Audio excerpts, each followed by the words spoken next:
Arsenal started like house on fire. Signing number 2 for this new era. It's judgment day, people. Yeah! What did your boy tell you? It was never in doubt. Never in doubt. Don't believe in any luck, I believe I'm self-made, yeah. Now then, people, welcome back to the Just Joe Football Show. As Joshua Ratcliffe says, let's go, baby. Time to play the game! Let's go indeed. No Rascal shirt today because it is pissing down where I am. I believe it'll probably be the same for you. It's torrential rainage. Listen, we've got loads to get into. It's been very quiet. But it's starting to pick up pace, and I like it. I like it a lot.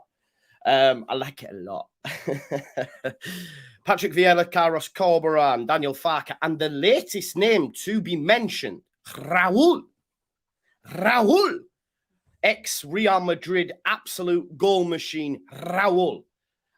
This has come from Adam Pope as well, okay? This isn't just something that's plucked out of the hat, and he has been linked in the past. It could almost feed into the narrative or rhetoric or maybe philosophy that the 49ers seem to want to go on. And we're going to speak about that as well, because I think, big shout out my friend Kate at Leeds Birds Rants. She put out a tweet earlier on that someone showed me about Parag Maraf's thought process when looking at managers, etc. So we'll take a look at that as well. So big shout out, Kate, for finding that stuff. But yeah, Raul, yes, Vieira, no. I'm seeing the people who are writing off Raul, but then backing Vieira. We're going to talk about Vieira because for me, Patrick Vieira is a hard pass. It's a hard move. Move on, move over. He's not a good manager. I do not believe he's a good manager. I would rather genuinely have Daniel Farke, Raul, or Corberan over Patrick Vieira. And people will go mad. But for me, it's not. He's not the guy. He's not the guy. And I'll tell you the reasons why. Football's about opinions. But for me, Vieira is not the guy. Yeah, listen, we'll get stuck straight into Vieira because Sky Sports are reporting Vieira now, which makes you believe it's a little bit not closer, but he's definitely a name that's in there. Damar Facer says apparently Carlos being ruled out. Yeah, that's come from Football Insider. We'll chat about that. He may well have been.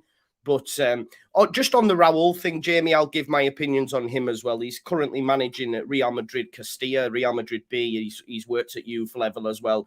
And I did say to you, and I have said to you in the past,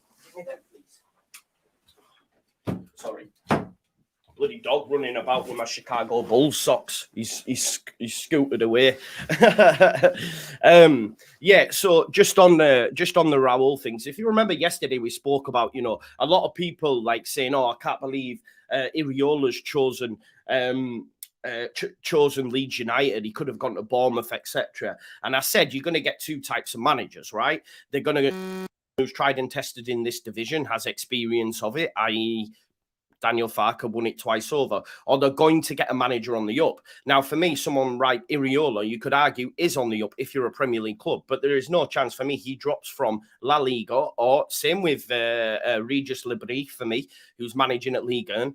We've seen it with Arne Slot, for example, who was like, well, I'm going to get this club in Champions League. I'm not going to go to a team that potentially could get relegated. These are managers on the up. We have to go for that drop, that lesser one. That lesser one for me that hasn't quite that hasn't quite got that job yet and needs to be given that first chance, if you like, in management. But we'll talk about it. But listen, smash a like on the video, subscribe to the channel, get your comments in, and of course hit that notification bell. We are going to start with this because it is very, very quiet, almost too quiet. But for me, that's how they operate. We're going to have to get locked in and used to this. I don't like it, especially from a content creation perspective, because it makes my job harder. But it's I guess how things should be done. Liverpool are very similar, and they have a very similar model to us with the FSG stuff. So they sort of move in silence, and then boom, something happens, right? But this is what's been discovered. Kate tweeted it out and said, "Take comfort, fellow Leeds fans," from Parag Maraf. I believe this is in regards to an appointment for the 49ers, American football. I don't agree with Kate with the sentiment of relax, because I don't quite like the strategy. We'll talk about it, but this is what's been discovered. It says Jed and I, obviously Jed York, 49ers, spent 31 days interviewing 23 different general managers. So they do their due diligence, let's say that. They tried to stay true to their process and what we are trying to do and what we are trying to accomplish. We took some flack for it because other people were hiring their coaches or other people were hiring their general managers, and we were trying to tread patiently and stay true to our process, which is very much where we are, right? This is where we are as a fan base, where we're starting to give flack. We don't like it. We don't. Phil Moan says Patrick Vieira would be absolutely class. No, he would not. Why would he be class? Give me some reasons as to why you believe Patrick Vieira as a manager would be class. But yeah, this is where we're at with regards to our managerial hunt at the minute. We're definitely up here. He goes on to say, it ended up working out well for us because we focused on culture. We focused on leadership. We didn't necessarily ask specific tactical questions on how they construct their practices, on how they do this, or how they'll scout a player from the Midwest. We didn't ask those questions. Again, I'm not about that life because we had a vibes man. We had a hype man in Jesse Marsch and it did not work. We need to know that this manager does have a tactical plan and tactical output and can work with the players. I don't like that. Yeah. On the flip side, it's not a rush job. They're going to get who they believe to be the right man. But for me, like, we need to know about these specific tactical nuances. We need to know how they're going to construct their match plans to get us through games. Because otherwise, you're going to end up with Jesse Marsch. Because that's what he was. He was a pure vibes man. He was a pure hype man. And he even said in a thing, I don't really focus on tactics. I'm all about fostering an environment. Well, where did that get us? Nowhere. These are I was nearly said Premier League there. These are professional footballers at the highest up there anyway. They don't need vibes. They don't need vibes. They need to know what they're doing on the football pitch. Just ask Man City players. Do you think Pep Guardiola gets them on vibes? Listen, you hear Thierry Henry speaking about it. He said, listen, he was told, you stay on the left-hand side at Barcelona. You do not move from this. This is what I ask of you. He once went out to the right-hand side, scored a goal. Guess what? Pep Guardiola took him off. This is what we move with. This is why Jack Grealish comes out and says, I struggled first season. Now I know what Pep wants of me. He plays him every week. Joao Cancelo not happy, out the door. At the time, Joao Cancelo was arguably the best fullback in world football. Out the door. You know? So even if you're going to do something great and score a goal, a la example given by Thierry Henry, he still subbed him off because he wasn't doing what was asked. And this is what I mean. So for me, we need someone in that mold. Obviously, Pep's a different breed. But what I'm saying is we need to know about the tactical nuances. We don't need a vibes man, which is very much for me what I get from this. When he says we didn't necessarily ask specific tactical questions on how they construct their practices or how they do this or how they'll go scout players from the Midwest. We didn't ask those questions. We asked about true leadership and how they're going to set up the vision and culture for the football team, how they're going to work together in a partnership, because that partnership is really, really important. I get that, you know, it is important. You could argue, you know, maybe it was put to me by Danny Burke, big shout out Danny Burke, said we had sort of something similar with Bielsa in terms of a vision and culture for the football team, etc. But we need to know about tactical aspects for me. So I'm not as sold on this being a positive thing as maybe some are, but that's just my opinion, right? Football's all about opinions. Now, if we go back to, like, I made a quick change, obviously, to the title and to the and to the thumbnail, because this came out, like, someone made me aware of this. Sorry, I forget your name on Twitter. I do apologize. Big up you. That Adam Pope, when doing the Don't Go to Bed Just Yet, by the way, check it out. Good podcast, nice, short, sweet, snappy, and that's where Lewis works as well. So big up to my man, LUFC Lewis. So yeah, he was asked about Daniel Farke, I think specifically just jumping on the back of this tweet. And Adam Pope says, he has a proven record of promotion, so I can see the merits. A few other names swirling around today, okay, so this was at 10 a.m., just an hour ago, are Raul and Patrick Vieira. So hopefully a decision is imminent. Okay, so it looks like something is moving. Reese Necker says, I can't hear you. Turn up your volume, mate, because everyone else can. So that's a you problem, not a me problem, brother. So yeah, Jay says we're more likely to get Raul Moat with Gaza as his assistant. Jamie, I don't think you can say Raul is no better than Vieira, because we don't know much about Raul in terms of his managerial style, etc. I don't have the meat on the bones for it, but for me, it's an exciting one. And of course, a lot of it is to do with name. I can't deny that fact. I can't come away from that fact. I'm not going to sit here and say, oh, I've watched Real Madrid Castilla, I've watched him at youth level, and this guy's going to be a top coach. But if Leeds United choose to go that way, he'll get my backing, as will any managers, to be honest. But for me, there's two options for Leeds United. This is where my head's at, right? You give someone like Raul, or someone who is managing at underage level. So, for example, Middlesbrough did with Michael Carrick, for example. Yeah, that's a similar sort of vibe. And look how well that worked out. There has been other instances where that has worked. A manager that has not been, first team manager at a top job.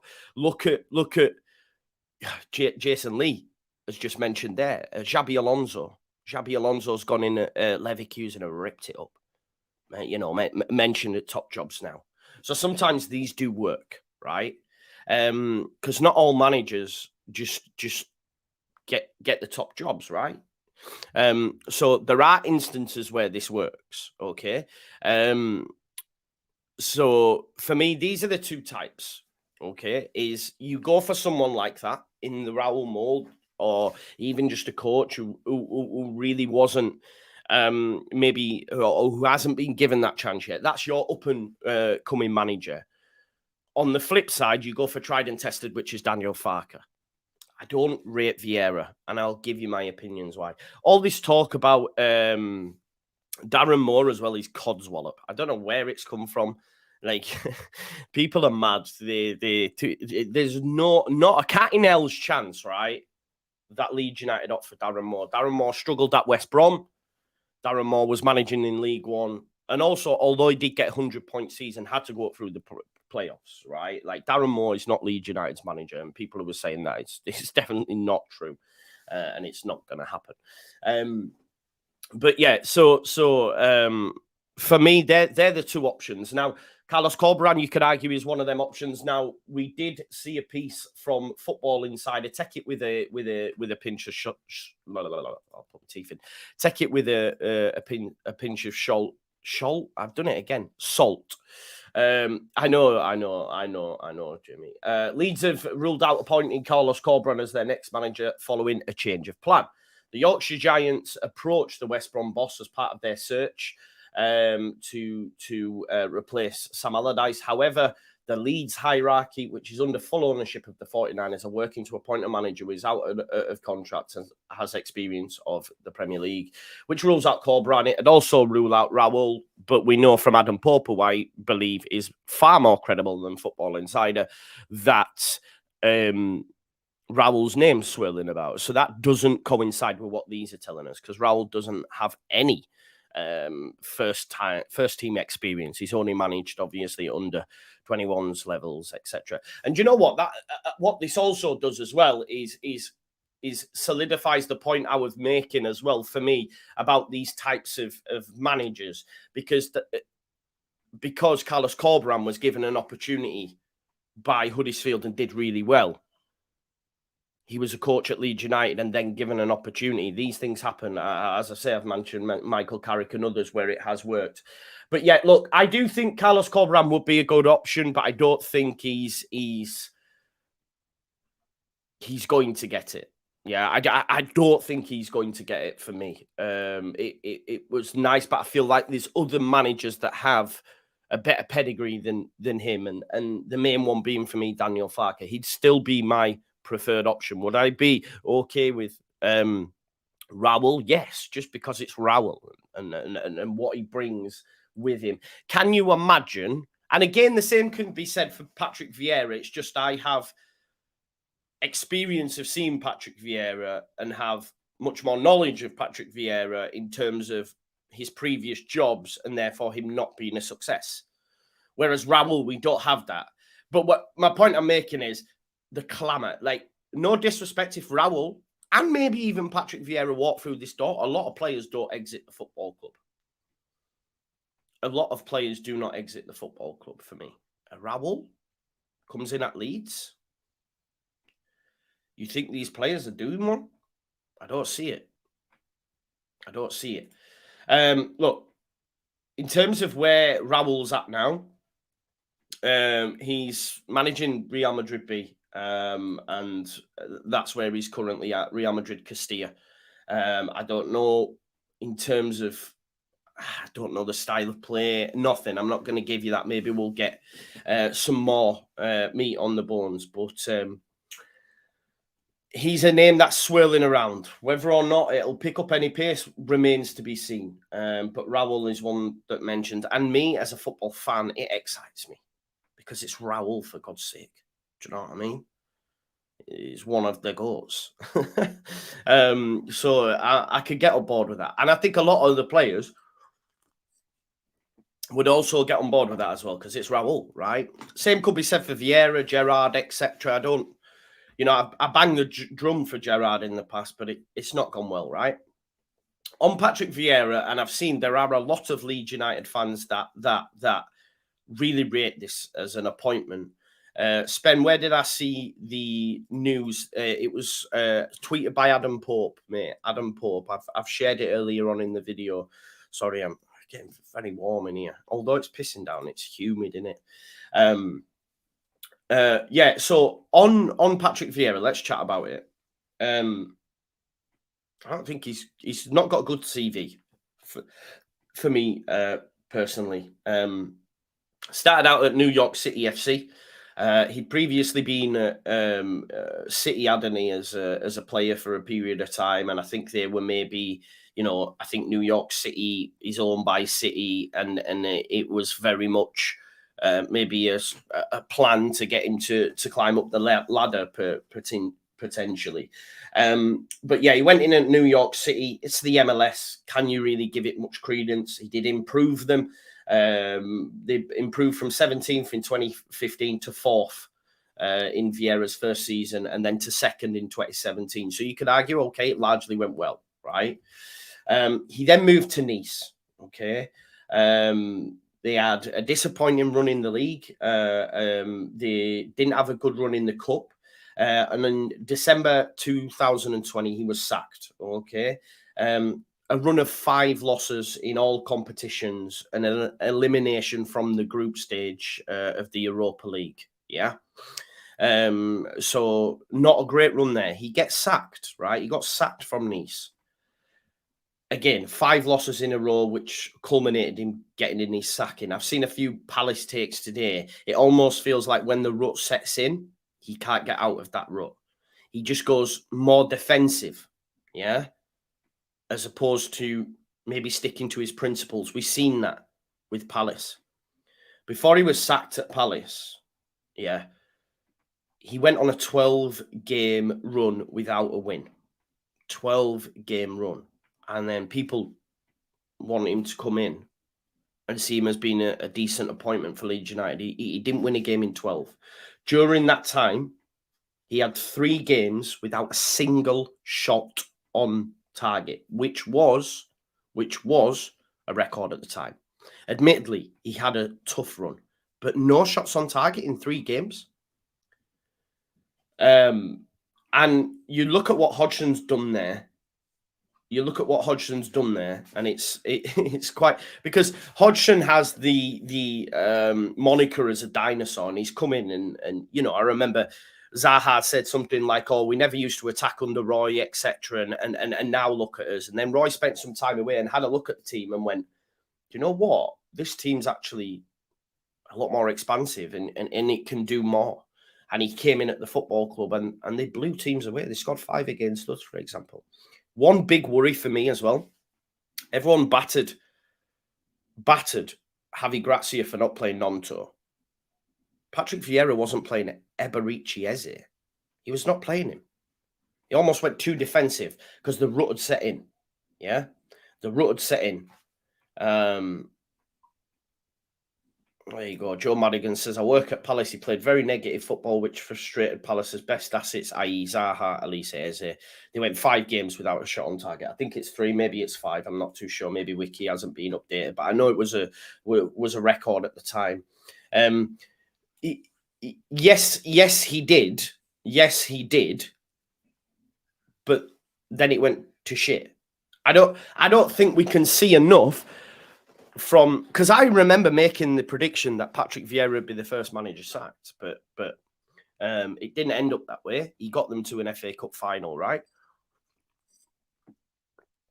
Great, but then followed it up with an absolutely disastrous season. And we've seen at Nice, at Palace, that when the rut sets in,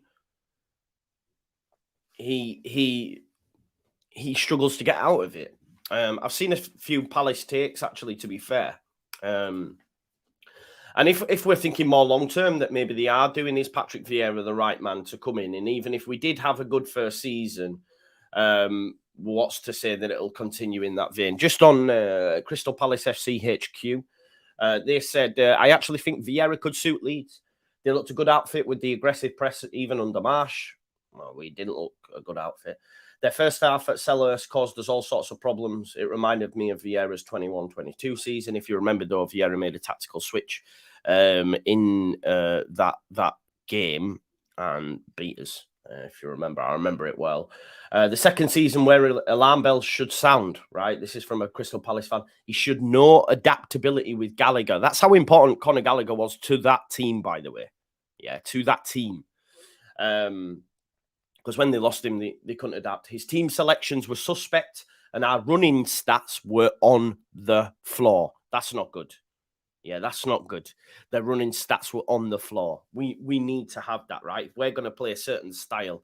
So that doesn't make for great reading. This is from a Crystal Palace fan. He said, the first season was so positive, though, and if he can replicate that, you'll be fine for now. But we don't want that, right? The reason I don't rate Vieira as a manager. This is just me, right? I don't think the style of play is amazing. I think the fact that you're not playing Eze, the fact that you're not getting shots on target, the fact that you lose 12 on the spin, or no wins in 12, should I say. And then Roy Hodgson comes in, who's a dinosaur, apparently, and absolutely smokes teams. I'm not really feeling it. And I'm really surprised to see the amount of Leeds fans that are clamoring for it. Because I'm like, JC says, I wouldn't be disappointed if we went for Darren Moore. You should be. Darren Moore is not what Leeds United need. He struggled at West Brom. We should not be bringing in Darren Moore. Not for me. Joe says, you find that big name managers, i.e. Gerrard, Lampard, Vieira, have an initial impact with morale and getting players play in and then the tactical ineptitude kicks in and it's downhill fast. You could argue that is the case, right? You could argue that is the case. For me, my preferred option is still Daniel Farke. Would I be on board with Raul? Yes, I would, because it's Raul, right? We need Potter. Yes, we do, but he's not going to come. It's a pipe dream. I agree with who says, just give us Farke for fuck's sake. But we know from reading the statement that Kate put out on the Pragma Rastup, it's going to be methodical. But I think for me, we can't afford for it to be like this. Listen, I don't know much about American football, so I can't say how long their off-season is and what they need to do in order to prepare. But it's not the same, is it? Because they have like the drafts and all that, yeah? We don't have that. We need this manager to come in and they can't, like, someone might be able to tell me about American football, but I assume the draft's set for a set day and those that are behind the scenes are already making moves on that, right? And then But it's not like that here. The manager needs to come in and say, I want this player, this player, this player in order to play my style. They've then not got to try and arrange deals. We already established the other day, yesterday, the season is not far away. The season is not far away, and we still don't have a manager. We still don't have we don't have a manager. But for those that haven't seen and why I'm mentioning the Raul stuff, we've seen this from Adam Pope in the last couple of hours, who says, just on Daniel Farke, saying he's a proven record of promotion, so I can see the merits. A few other names swirling around today include Raul and Vieira. So hopefully a decision is imminent. And that's I want the decision to be imminent. Look, if they give it to and let me just say, I just want to pick up on this comment. Forget about odds. Forget about odds. They don't mean nothing. Iriola was the favourite. Potter was the favourite. Everyone was the favourite. Just don't look at that for reasons as to why. The reason Vieira's odds are narrowing is because he's been on Sky and they've touted him out as a possible successor. Don't read into that. Now, of course, he might end up getting the job, but do not use odds as your barometer for whether a manager is going to come in the door. Yeah, we'll speak about it, of course, but it's not. That shouldn't be enough. Yeah. Chronicle says Farke is safe but uninspiring. I think it inspires me. It inspires me more so than a Vieira. But then at the same time, I have to play devil's advocate because I'd be hyped for Raul. I'd be hyped for Raul. Why is Corberan not in the running? Yeah, I think he still is in the running. Don't read too much into Football Insider because they're saying, oh, this manager needs to have Premier League experience. I would argue all the names that are on the list have been rubbish in the Prem, Farke included, who's my option. Raul's been mentioned by Adam Pope, who's a lot more in the know than Football Insider, and he has no Premier League prior experience. So don't read into that. I don't think he's going to get the job because I think it had been done already. They clearly like Farke. From what I'm told, they like Farke. Yeah. But there's something stalling that, right? They want to speak to more people. They want to speak to more people. And like Kate's tweet, and I'll share it again for those that haven't seen, during their look for a general manager for the 49ers, they spent 31 days interviewing 23 different general managers. 23 different managers. Like,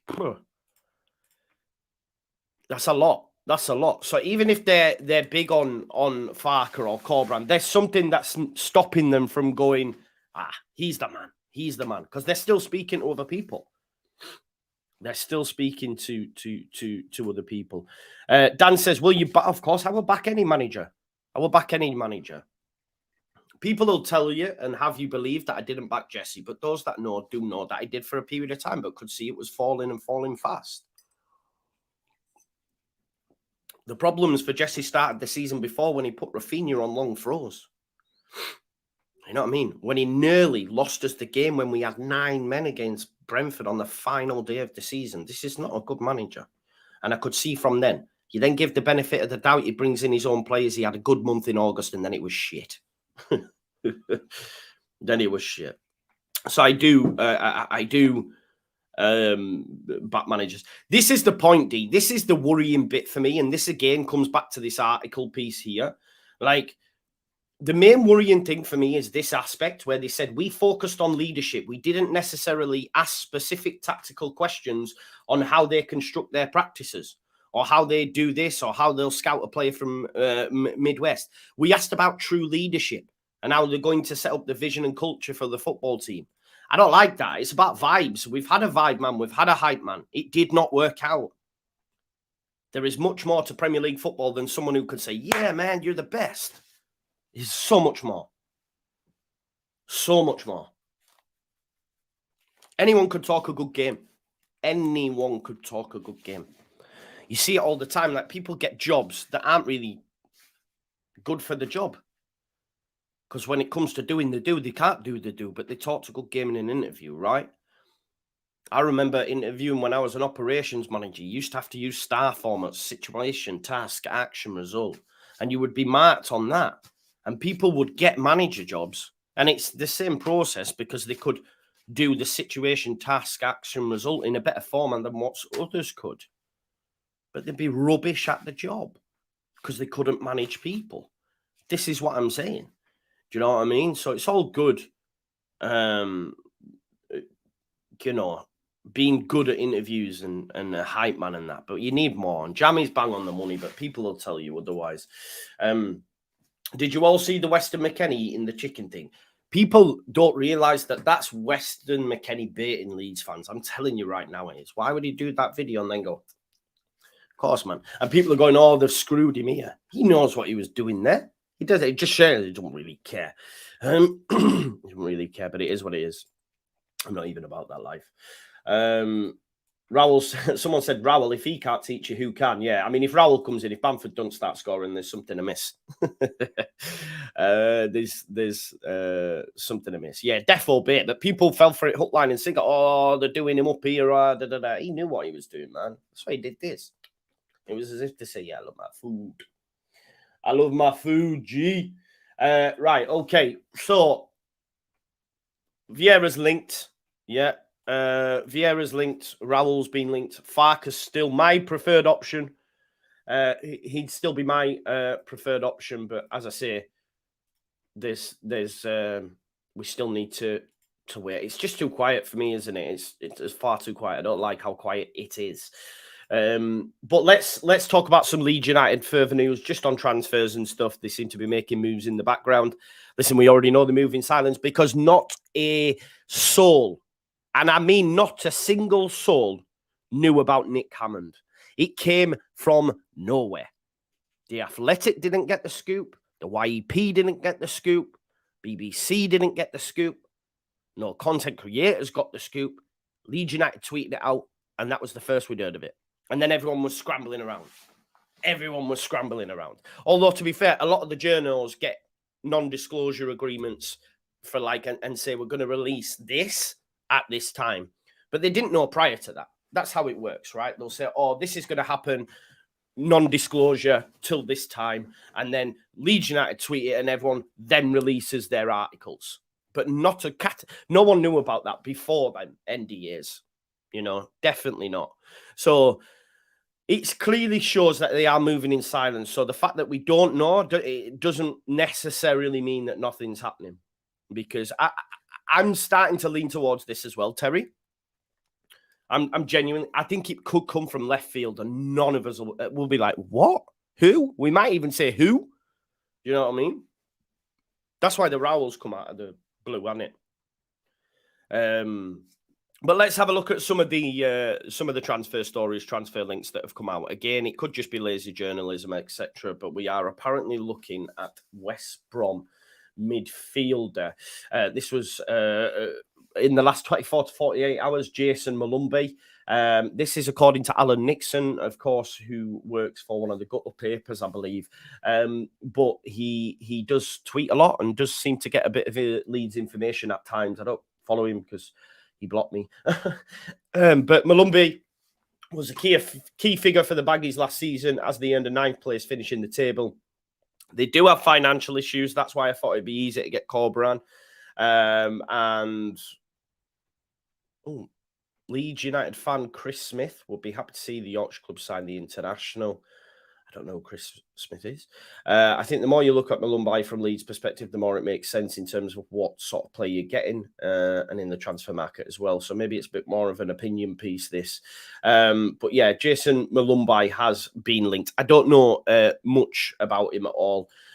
Maybe this is where the links have come from, though, bro. It's an easy link to make, isn't it? I would like Gus Hamer for those that have mentioned him in the chat as well. Let me have a look at this. This is on Robin Flaccid. Eintracht Frankfurt. This has come from Bild, the German publication that Florent Plettenberg works for, and he gets a lot right. He released the story, obviously, last week that Eintracht Frankfurt are the favourites to get Robin Koch. I think West Ham also entered the race, but they looked at him more as a number 6. And I think if you're bringing him in to replace Declan Rice, it's not going to go good. So I think they'll go elsewhere. But yeah, Eintracht Frankfurt are the favourites. I can't wait for him to go, to be honest. I genuinely dislike the man.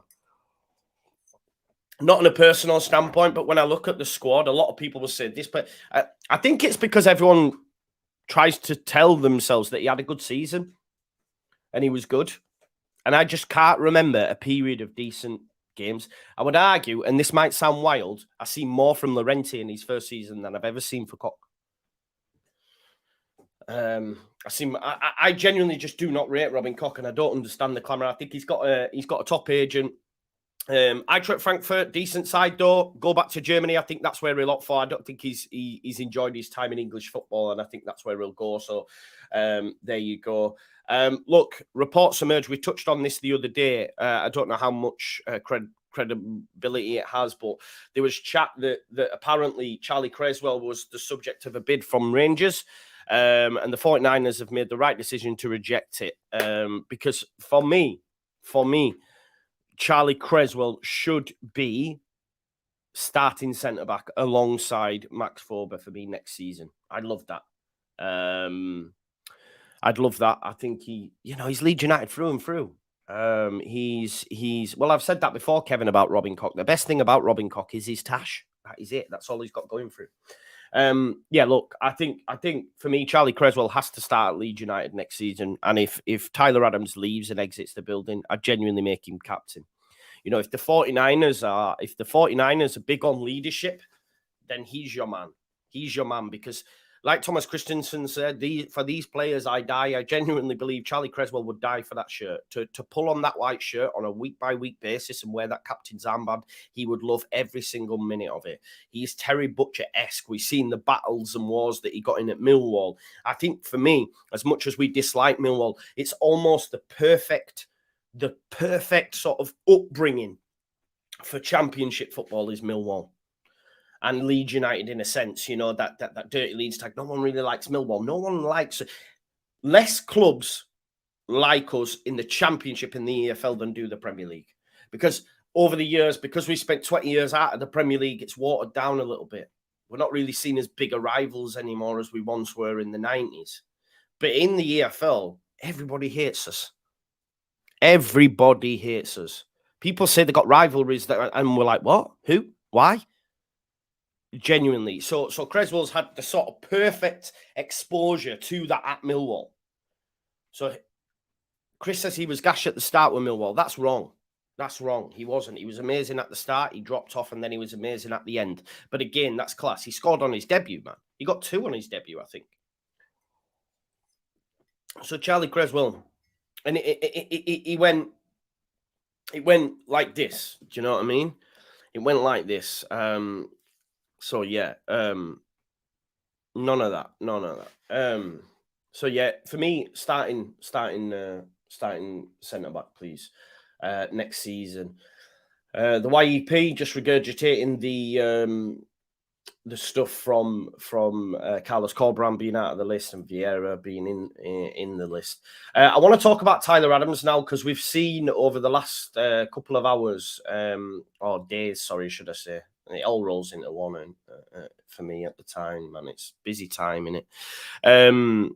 Let me just pull this up. So this is Brighton potentially moving or making moves for Tyler Adams. Okay, apparently they have joined a list of clubs weighing up a £25 million bid for Leeds United midfielder Tyler Adams. Aston Villa, forget Everton. They ain't even got no money. Forest have, but he won't move to Forest.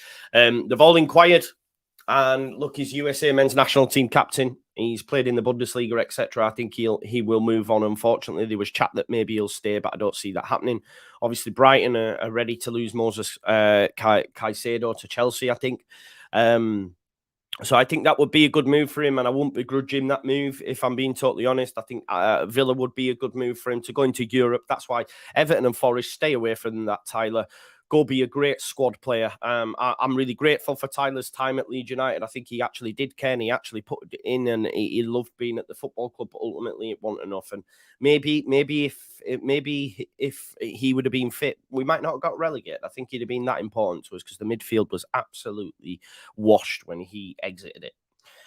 We didn't get the best out of McKennie because of that, you know, so that has to also be put on that because we were asking McKennie to play a role that he's not really apt at. You know, McKennie had a decent World Cup at times when he had Adams and Musa doing all that dirty work. So we could have seen more from McKennie. We didn't. It is what it is. Some things just don't work. But yeah, I think Adams was that pivotal. But for me, I think Brighton or Villa would be a great move for him, and it looks like he will move. What did we pay for him? 17 million, was it? I think. I can't remember now. Maybe I'm wrong, but, you know, we'll probably get an increase on his figure. Was it? Yeah, was it 17 or 20? I don't know. But yeah, I'm expecting now Tyler Adams to leave. And of course, he'll have a lot of suitors, and good luck to him. Good luck to him, because I really like Tyler Adams. There's reports now over in Holland, and I think this is a lot of agent talk, because I think this player wants out. I think this player wants to be playing in back in his homeland, Cresswell, Somerville. Of course, I'd like him to stay. But Dutch outlet are saying that he has a release clause. Again, that could be agents, could be Leeds United releasing that information so that people are aware. Apparently, it's worth north of 20 million. I mean, I can't lie to you. If someone put 20 million on the table for Cresswell or Somerville, I'd snap their hands off. But apparently, we are only requesting a fee of 10 million for the winger. I think that's more his price. 12 million we paid for Adams, says Rick. There you go then. Richard, you're not going to get 40 million for Adams. Like, we need to be realistic here. Please. We sold Calvin for that. You're not then going to get 40 million for Tyler Adams. Look at James Maddison, for example. Could be going for 40 to 50. If he's still a Premier League player, he's going for 60, 70, 80. Honestly. So, yeah, apparently Somerville wants out. Played for under-21s at Holland. I think he could return back there. Apparently PSV want him. So, yeah, watch this space on Cresswell or Somerville. I think he could rip it up on the Championship. But if he left, it's fine. It's fine for me. Right, okay. Yeah, there's more on Vieira here. Just on Vieira as well, let's remember that Vieira was touting the Leeds United job when he was still at Palace, because they weren't backing him. And he basically threw his name in the hat at that point. Apparently he's in the running. I don't fancy him personally. Like, it is my... The Sun reporting that Carlos Corberán is out. Apparently, Scott Parker could be back in the frame again. I don't want Scott Parker either. It's going to be interesting to see how this develops. It's really,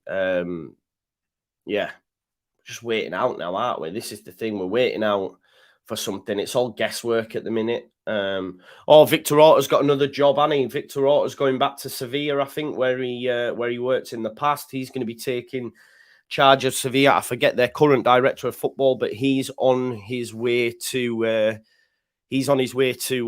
Aston Villa, isn't he? So yeah, we'll have to wait and see. Look, if anything happens between now and when I finish work, I'll be live later on. I'm at work 3 till 9 today, so you'll probably catch me around 10 o'clock. If that happens. So get the notifications on and make sure you subscribe to the channel, because I think this week we're going to start to hear news. It's Tuesday already. So we'll wait and see. I'm still hoping for Daniel Farke at this point. Raul's been thrown out there. I won't be adverse to it. Any manager that gets the job will get my back in, of course, but I'm not fancying Patrick Vieira, Scott Parker for me. Just my opinion. But we move. Listen, smash a like on the video, subscribe to the channel, get your comments in, and of course hit that notification bell. And I'll hopefully see you all later with some more meat on the bones, some more context, some more validity to these claims on certain managers. Watch this space. Make sure you get